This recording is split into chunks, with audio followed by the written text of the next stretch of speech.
সালামু আলাইকুম। প্রিয় দর্শক, অন্য মঞ্চের আলাপচারিতায় আপনাদের সকলকে আমন্ত্রণ জানাচ্ছি। আমাদের পাশের গ্রামে একটা ব্যক্তি ছিল, তাকে সবাই ফুলবাবু ডাকতো, ফাপড়বাজি করতো, কিন্তু মূলত তার মধ্যেখানে কিছুই ছিল না। এবং যে ধরনের ব্যক্তিদেরকে তিনি জড়িয়ে ফাপড়বাজি করতেন, সেই সব ব্যক্তিরা তাকে চিনতই না, তাকে দু পয়সার পাত্তাই দিত না। এই ফুলবাবুর কথা আমার মনে পড়তেছে বর্তমান অন্তর্বর্তীকালীন সরকারের কর্মযোগ্য দেখে। আমাদের শান্তির রাজা সুদখোর ইউনূস আজকে বলেছে আওয়ামী লীগ নির্বাচনে অংশ নিতে পারবে না। শান্তির রাজা কি জানে না যে আওয়ামী লীগ তার মতো সুদখোরের নেতৃত্বে কোনোদিনও নির্বাচনে আসবে না? যদি এই সরকার আওয়ামী লীগকে হাতে পায়ে ধরে ক্ষমা চেয়েও যদি বলে শেখ হাসিনাকে যে আপা আপনি আসেন, নির্বাচন করেন, ফ্রি অ্যান্ড ফেয়ার ইলেকশন বাংলাদেশে আমরা করব, শেখ হাসিনা কি নির্বাচনে আসবে? আপনাদের কি মনে হয় শেখ হাসিনা আসবে? শেখ হাসিনা নির্বাচনে অংশ নেবার মতো প্রেক্ষাপট এই সরকার রেখেছে? এই সরকারের কোনো নিরপেক্ষতা আছে? এই সরকার বায়াস্ট, জামাতিদের সরকার।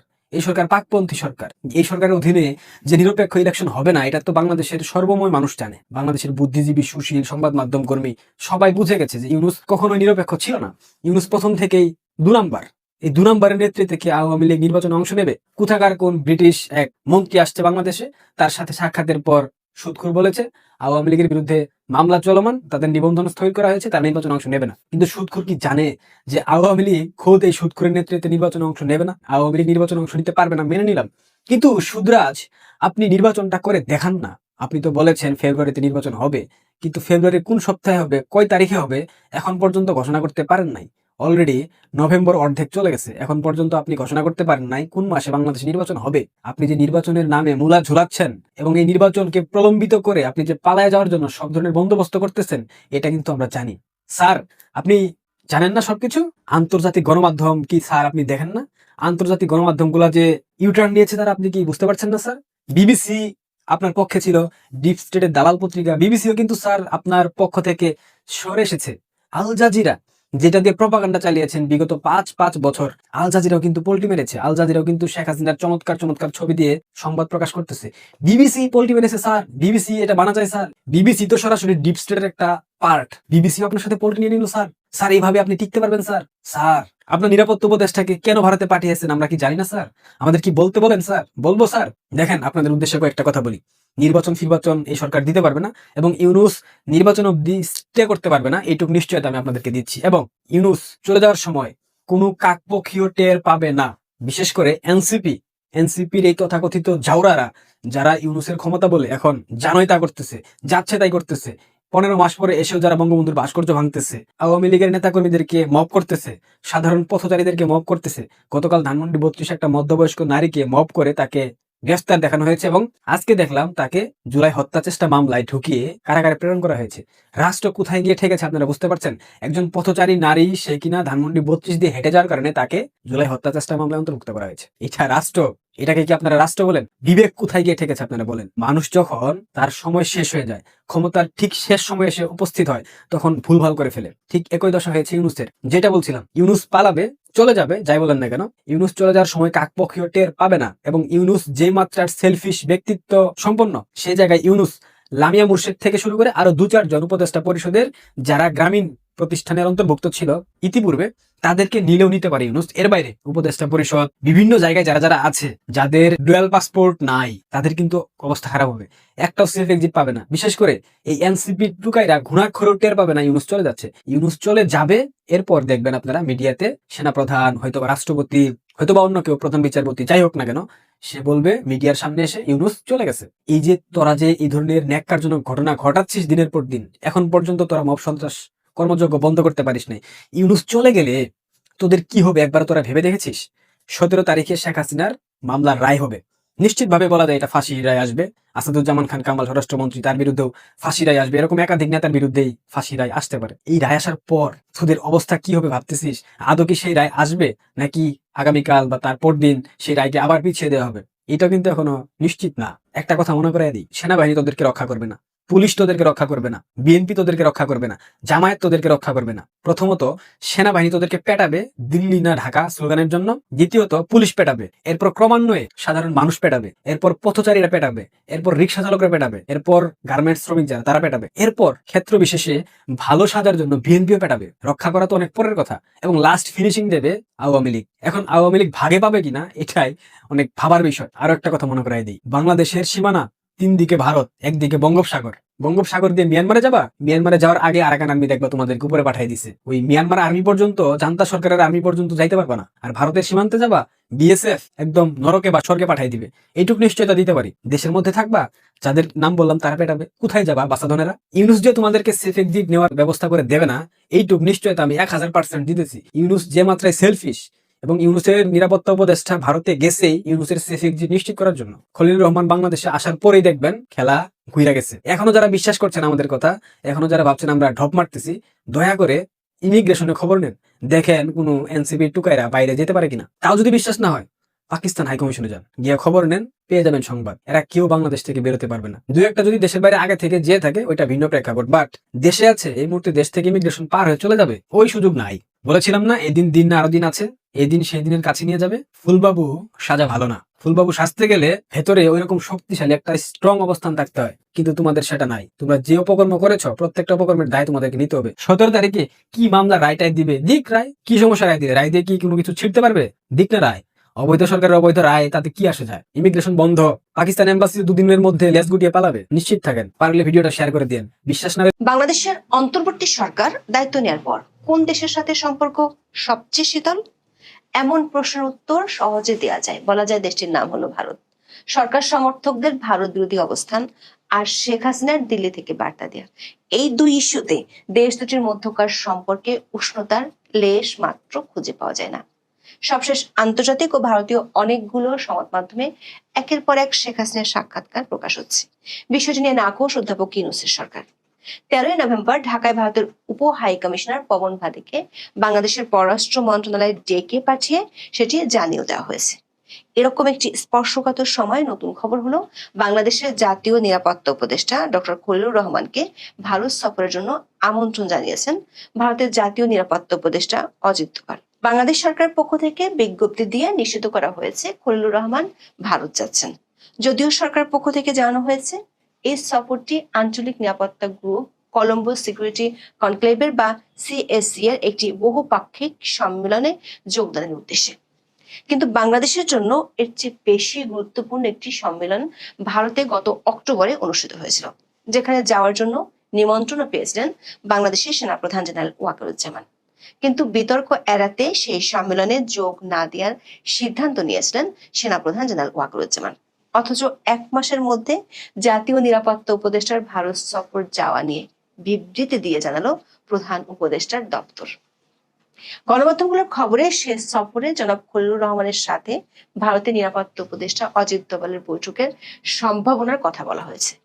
যদি সত্যি সেই বৈঠক হয়, তাহলে ব্যাংককের পর দ্বিতীয়বারের মতো 2 দেশের নিরাপত্তা উপদেষ্টার বৈঠকে কি নিয়ে আলোচনা হতে পারে তা নিয়ে শুরু হয়েছে নানা আলোচনা আর বিশ্লেষণ। বিস্তারিত জানতে চলুন যাওয়া যাক বিশ্লেষণে।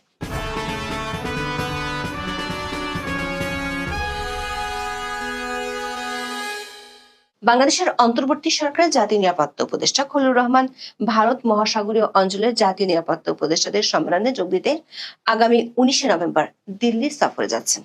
বাংলাদেশের সংবাদ মাধ্যম দৈনিক প্রথম আলো প্রথম সংবাদটি নজরে আনে। 14 নভেম্বর মধ্যরাতে দৈনিক প্রথম আলোর অনলাইনে প্রকাশিত খবরে বলা হয়, ভারত মহাসাগরের 5টি দেশের সমন্বয়ে গঠিত কলম্বো সিকিউরিটি কনক্লেভের সম্মেলন 20 নভেম্বর দিল্লিতে অনুষ্ঠিত হবে। ভারতের জাতীয় নিরাপত্তা উপদেষ্টা অজিত দোভালের আমন্ত্রণে 2 দিনের সফরে দিল্লি যাচ্ছেন খলিলুর রহমান। অক্টোবরের দ্বিতীয়ার্ধে অজিত দোভাল ওই সম্মেলনে অংশ নিতে খলিলুর রহমানকে আমন্ত্রণ জানান। এবার ভারত কলম্বো সিকিউরিটি কনক্লেভের বা সিএসসি এর জাতীয় নিরাপত্তা উপদেষ্টাদের 7ম সম্মেলনের স্বাগতিক দেশ। দৈনিক সমকালের খবরে বলা হয়েছে, 14 নভেম্বর প্রধান উপদেষ্টার কার্যালয়ের সংবাদ বিজ্ঞপ্তিতে বলা হয়, আঞ্চলিক নিরাপত্তা গ্রুপ কলম্বো সিকিউরিটি কনক্লেভের সম্মেলনে বাংলাদেশের প্রতিনিধি দলের নেতৃত্ব দেবেন খলিলুর রহমান।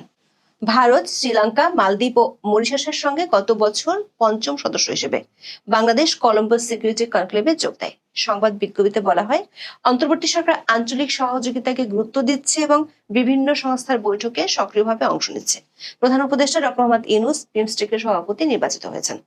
সার্ক পুনরুজ্জীবিত করতে তিনি জোরালোভাবে কাজ করছেন। চীনের কুনমিংয়ে চীন ভারত মহাসাগরীয় আঞ্চলিক ফোরামে খলিলুর রহমানের অংশ নেওয়ার প্রসঙ্গ তুলে ধরে বিজ্ঞপ্তিতে আরো বলা হয়, পারস্পরিকভাবে লাভজনক আঞ্চলিক সহযোগিতার লালনে অন্তর্বর্তী সরকারের যে প্রচেষ্টা তারই ধারাবাহিকতায় কলম্বো সিকিউরিটি কনক্লেভে অংশ নিচ্ছেন জাতীয় নিরাপত্তা উপদেষ্টা খলিলুর রহমান। দর্শক, একটি লক্ষণীয় বিষয় হলো জাতীয় নিরাপত্তা উপদেষ্টা খলিলুর রহমান গত 1 বছরে বহু দেশ সফর করেছেন, অনেকগুলো আন্তর্জাতিক সভায় তিনি অংশ নিয়েছেন, কিন্তু প্রধান উপদেষ্টার দপ্তর থেকে কখনোই বিবৃতি দিয়ে সেটি জানাতে দেখা যায়নি। তাহলে প্রশ্ন হলো, ভারত সফরের তথ্য নিশ্চিত করতে কেন বিবৃতি দেয়া হলো? আবার বিস্ময়কর হলো, বাংলাদেশের অন্তর্বর্তী সরকারের কোনো উচ্চপদস্থ প্রতিনিধির সাথে ভারতের সুসম্পর্কের রেশ টেনে সামাজিক মাধ্যমে বিভিন্ন সময় সোচ্চার হতে দেখা যায় সরকার সমর্থকদেরই। কিন্তু সরকারিভাবে নিষিদ্ধ করার পরও খলিলুর রহমানের এই সফর নিয়ে সরকার সমর্থকদের মধ্যে যারা ভারত বিরোধী বলে পরিচিত তাদের কোনো উচ্চ বাচ্য শোনা যাচ্ছে না। অথচ সমালোচনা এড়াতে বাংলাদেশের সেনাপ্রধান জেনারেল ওয়াকারুজ্জামান গত অক্টোবরে ভারতের নিমন্ত্রণ পেয়েও দিল্লি যাননি। গত 14 অক্টোবর ভারতের রাজধানী নয়াদিল্লিতে অনুষ্ঠিত হয়েছিল জাতিসংঘ শান্তিরক্ষা মিশনে অংশগ্রহণকারী দেশগুলোর শীর্ষ সামরিক কর্মকর্তাদের নিয়ে 2 দিনব্যাপী আন্তর্জাতিক সম্মেলন। জাতিসংঘের শান্তিরক্ষা মিশনে গৌরবোজ্জ্বল ভূমিকা রাখা দেশ হিসেবে বাংলাদেশ সেনাবাহিনীর জন্য এই সম্মেলনে প্রতিনিধিত্ব করা বেশ গুরুত্বপূর্ণ। কিন্তু শেষমেশ জেনারেল ওয়াকার সেই সম্মেলনে যাননি, যদিও এরপর ভারতীয় সেনাবাহিনীর একটি দল বাংলাদেশ সফরে এসেছিল। এমনকি কিছুদিন আগে ঘুম কমিশনের এক সদস্য ব্যক্তিগত সফরে ভারত গেলে সেটি নিয়ে সামাজিক মাধ্যমে বিতর্কের ঝড় ওঠে। বাংলাদেশ ও ভারতীয় কয়েকটি গণমাধ্যমের খবর হলো, এই সফরে ভারতের জাতীয় নিরাপত্তা উপদেষ্টা অজিত দোভালের সঙ্গে জনাব খলিলুর রহমানের বৈঠক হওয়ার সম্ভাবনা রয়েছে। দৈনিক প্রথম আলোর খবরে বলা হয়েছে, দিল্লিতে অবস্থানকালে খলিলুর রহমান এবং অজিত দোভালের পৃথক বৈঠক হবে কিনা এ বিষয়ে ঢাকা এখনো আনুষ্ঠানিকভাবে নিশ্চিত করতে পারেনি। তবে ভারতীয় একটি সূত্র জানিয়েছে, সাম্প্রতিক রাজনৈতিক অস্থিরতার প্রেক্ষাপটে দুই দেশের গুরুত্বপূর্ণ নীতি নির্ধারকদের মধ্যে সরাসরি কথোপকথনের আগ্রহ রয়েছে। ফলে সম্মেলনের ফাঁকে সংক্ষিপ্ত বৈঠকের সম্ভাবনা উড়িয়ে দেয়া যাচ্ছে না। দর্শক, গত বছরের 5ই আগস্ট থেকে নানা ইস্যুতে অধ্যাপক ইউনূসের সরকারের সাথে ভারতের সম্পর্ক বেশ শীতল যাচ্ছে। বিশেষ করে বাংলাদেশের সাবেক প্রধানমন্ত্রী শেখ হাসিনা দিল্লিতে আছেন। প্রথমে তিনি সেখান থেকে সামাজিক যোগাযোগ মাধ্যমে আওয়ামী লীগের নেতাকর্মীদের উদ্দেশ্যে অডিও বার্তা দিতেন। বিষয়টি নিয়ে বাংলাদেশের অন্তর্বর্তী সরকারের বেশ অস্বস্তি ও আপত্তি ছিল। এমনকি ব্যাংককে ভারতের প্রধানমন্ত্রী নরেন্দ্র মোদীর সাথে বৈঠকে অধ্যাপক ইউনূস বিষয়টি তুলে ধরেছিলেন। এরপর অনেকবার অধ্যাপক ইউনূস ও তার প্রতিনিধিরা বিষয়টি নিয়ে কথা বলেছেন। সম্প্রতি আন্তর্জাতিক ও ভারতীয় অনেকগুলো গণমাধ্যমে শেখ হাসিনার সাক্ষাৎকার ছাপা হয়েছে। সবশেষ বিবিসি ওয়ার্ল্ড সার্ভিসেও তার সাক্ষাৎকার প্রকাশিত হয়েছে। শেখ হাসিনার সাক্ষাৎকার দেয়া নিয়ে অস্বস্তি এবং আপত্তির কথা ভারত সরকারকে জানিয়েছে বাংলাদেশের পররাষ্ট্র মন্ত্রণালয়। ঠিক তার একদিন পরে অধ্যাপক ইউনূসের দপ্তর থেকে বার্তা দেওয়া হলো, খলিলুর রহমান ভারত সফরে যাচ্ছেন। আবার সেই সফরে ভারতের জাতীয় নিরাপত্তা উপদেষ্টা অজিত দোভালের সাথে 1-to-1 বৈঠকেরও সম্ভাবনা আছে। দর্শক, অধ্যাপক ইউনূসের ঘোষণা অনুযায়ী ত্রয়োদশ জাতীয় সংসদ নির্বাচনের আর বাকি 3 মাসেরও কম সময়। এত দিন বিতর্ক এড়াতে সরকারের প্রতিনিধিরা যেখানে ভারত সফর এড়িয়ে গেছেন, সেখানে অধ্যাপক ইউনূসের প্রভাবশালী একজন উপদেষ্টা ঘোষণা দিয়ে ভারত যাচ্ছেন। এর মধ্যে ভারতের চিকেন নেক ও বাংলাদেশের লালমনিরহাট সীমান্তে দুই দেশের সামরিক তৎপরতার খবর দুই দেশের গণমাধ্যমে প্রকাশিত হয়েছে। মাত্র 1 ঘন্টা আগে আন্তর্জাতিক সংবাদ মাধ্যম ডয়েচে ভেলে একটি খবর প্রকাশ করেছে। সেখানে বলা হয়েছে, বাংলাদেশে ভারত বিরোধী প্রচারণা আর পাকিস্তানের সাথে বাংলাদেশের অভূতপূর্ব সম্পর্কের কারণে ভারত সরকার চিকেন নেক সীমান্তে সামরিক সক্ষমতা বাড়াচ্ছে।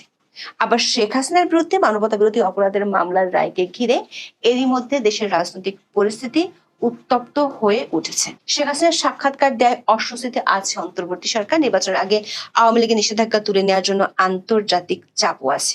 ভারত সরকারও বেশ কয়েকবার বলেছে তারা বাংলাদেশে অন্তর্ভুক্তিমূলক নির্বাচন চায়। মোট কথা, ভারতকে ঘিরে বাংলাদেশের জন্য প্রভাব রাখতে পারে এমন বহু ইস্যু আছে এই মুহূর্তে। এমন পরিস্থিতিতে বাংলাদেশের জাতীয় নিরাপত্তা উপদেষ্টার ভারত সফর একান্তই একটা কম গুরুত্বপূর্ণ আঞ্চলিক সফরকে কেন্দ্র করে এমনটা ভাবছেন না অনেকেই মনে করছেন এই বহুপাক্ষিক প্ল্যাটফর্মকে ব্যবহার করে অন্তর্বর্তী সরকার একটি কূটনৈতিক পর্দা তৈরি করছে। আঞ্চলিক নিরাপত্তা জোরদার করার বিষয়টি শুধুমাত্র লোক দেখানো ইস্যু নাও হতে পারে, বরং এর পেছনে আরো অনেক কারণ থাকাটা অস্বাভাবিক কিছু নয়। কারণ দোভালের সাথে যদি মিটিং হয় তাহলে সেটি অবশ্যই স্পর্শকাতর কিছু বিষয় হবে। দোভাল ভারতের সবচেয়ে প্রভাবশালী কৌশলবিদদের একজন, যিনি মিয়ানমার ও পাকিস্তানের সার্জিক্যাল স্ট্রাইক, ডোকলাম সমস্যার মোকাবেলা এবং কাশ্মীরে ৩৭০ ধারা প্রত্যাহারের মতো উচ্চ ঝুঁকিপূর্ণ নিরাপত্তা বিষয়ে কেন্দ্রীয় ভূমিকা পালন করছেন। দোভাল সরাসরি ভারতের প্রধানমন্ত্রীর সঙ্গে কাজ করেন এবং ভারতের নিরাপত্তা এজেন্ডা বাস্তবায়নে সর্বোচ্চ ক্ষমতা রাখেন। আবার দোভাল ও খলিলুর রহমানের সাথে যোগাযোগের একটি ব্যাক চ্যানেল ইতিমধ্যে সক্রিয় ছিল। ব্যাংককে অনুষ্ঠিত বিমস্টেক শীর্ষ সম্মেলনের নৈশভোজে দোভাল ও খলিলুর রহমানকে অনেকক্ষণ ধরে আলাপে মগ্ন থাকতে দেখা গিয়েছিল। বৈঠকের পর খলিলুর রহমান এর বিষয়বস্তু নিয়ে সরাসরি মুখ খুলেননি। এমনকি দুই নিরাপত্তা উপদেষ্টার সাথে যদি আঞ্চলিক ইস্যুতে আলোচনা হয়, সেখানেও চলে আসবে ইন্দো প্যাসিফিক ইস্যু। সেই ইস্যুতে আবার জড়িয়ে আছে দুই পরাশক্তি চীন ও যুক্তরাষ্ট্র। ভারত এরই মধ্যে অভিযোগ করেছে অধ্যাপক ইউনূসের শাসনামলে উগ্রপন্থীরা মাথা চাড়া দিয়ে উঠছে। এই বিষয়টি আঞ্চলিক নিরাপত্তার ক্ষেত্রে গুরুত্বপূর্ণ একটি বিষয়। দর্শক, বাংলাদেশের নির্বাচনের আর যেখানে 90 দিনও বাকি নেই, সেই সময় এসে ভারতের সাথে এমন একটি উচ্চ পর্যায়ের দ্বিপাক্ষিক বৈঠকের সম্ভাবনা অনেক কিছুর ইঙ্গিত দেয়। কলম্বো সিকিউরিটি কনক্লেভ একটি আনুষ্ঠানিক মোড়ক হলেও অজিত দোভালের আমন্ত্রণে জাতীয় নিরাপত্তা উপদেষ্টা স্তরের এই সফরের প্রধান উদ্দেশ্য হতে পারে অনেক অমীমাংসিত বিষয় নিয়ে অন্তর্বর্তী সরকারের শেষ সময় আলোচনা। যদি এই বৈঠক হয়, তাহলে বৈঠকের সফলতা নির্ভর করবে পর্দার আড়ালে সংবেদনশীল বিষয়গুলোতে বাংলাদেশ কতটুকু স্পষ্ট ও বিশ্বাসযোগ্য আশ্বাস দিতে পারে তার উপর। সেটি হলে হয়তো সামনের দিনগুলোতে অনেক কিছু নতুন করে দেখা যেতে পারে, যেটি গত 16 মাসে দুই দেশের সম্পর্কে দেখা যায়নি। আর যদি এর বিপরীতটি ঘটে, তাহলে হয়তো অন্তর্বর্তী সরকারের শেষ সময় কূটনৈতিক চ্যালেঞ্জ আরো বাড়তে পারে। মোট কথা, সম্ভাব্য এই বৈঠকটি আগামী দিনগুলোতে বিশেষ করে অন্তর্বর্তী সরকারের আমলে ভারত বাংলাদেশ সম্পর্কের গতিপথ নির্ধারণে এবং বাংলাদেশের অভ্যন্তরীণ স্থিতিশীলতা রক্ষায় এক গভীর প্রভাব ফেলতে যাচ্ছে।